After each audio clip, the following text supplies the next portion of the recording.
Tim Satuan Tugas COVID-19 Kota Jayapura menggelar operasi justisi protokol kesehatan. Operasi justisi menyasar terhadap warga yang beraktivitas di atas jam malam. Operasi justisi dilakukan serentak di distrik Japsel dan distrik Abepura dan menyasar tempat hiburan malam serta tempat wisata. Hasilnya sebanyak 177 warga kedapatan melanggar protokol kesehatan dengan tidak menggunakan masker dan beraktivitas di atas pukul 22 malam waktu Indonesia Timur. Warga yang terjaring didominasi pengunjung tempat hiburan malam. Mereka yang melanggar protokol kesehatan langsung menjalani swab antigen dari petugas dari Dinas Kesehatan Kota Jayapura. Dari hasil swab antigen semuanya dinyatakan negatif.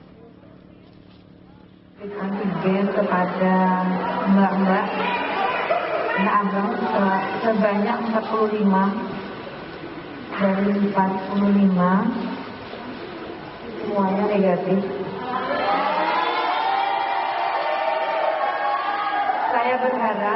Saya berharap semuanya tetap menjaga negatif dan jangan menularkan, dan kalau memang tidak perlu salin, mohon dijaga.